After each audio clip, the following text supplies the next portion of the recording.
Hello and welcome to another Wise Option eLearning. In today's video, we are going to be going over how to process voids or returns using the credit card integration.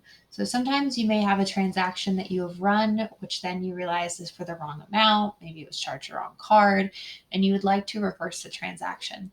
There's two types of these transactions. There are voids and returns. Voids are within the window for voids. Returns are outside of the void window. So what this means is when you void a transaction, you will not be charged any sort of return fee. However, if you return the transaction, then you will be charged a return fee. So the difference is that voids happen the same day. So let's say if I just, for instance, came in here, charged the customer's card, and before the end of the day, I came in here and I went ahead and I voided the transaction.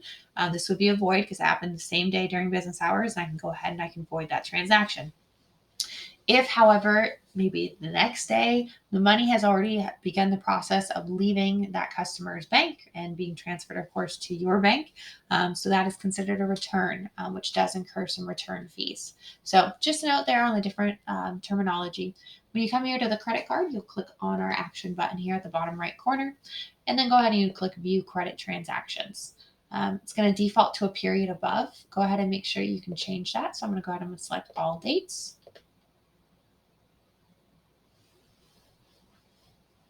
This one doesn't look like it has any. I'm going to go ahead and try a different one.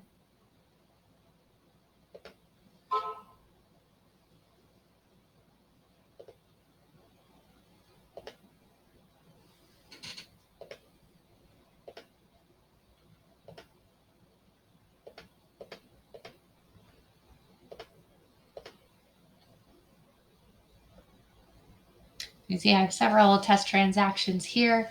You see many of, if all of them have been voided or returned already.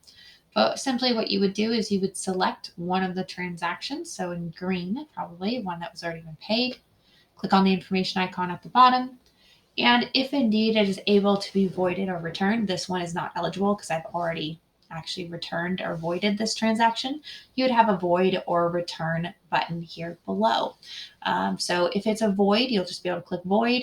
It's going to make an appropriate entry on the customer account to reverse this charge. In addition to that, it'll, of course, cancel the transaction. The customer will never see anything on their credit card statement. Now, however, if it says return, then, of course, I've passed my void window and now I have to return the transaction. You will also be given the opportunity, if it is a void, to actually, or excuse me, if it is a return, to actually return a specific amount. So whenever you are processing a return, of course, you may have those where you will be charged those return fees, whatever those may be. And so because of that, let's say maybe you charge the customer's card for $500, but it was only supposed to be $300. So you really only want to return $200. So there will be a space that you can actually select how much you would like to return. It will default, of course, to the full amount. But if you'd like to, you can actually change that and just select and type in the amount that you would like to return and then click the return button.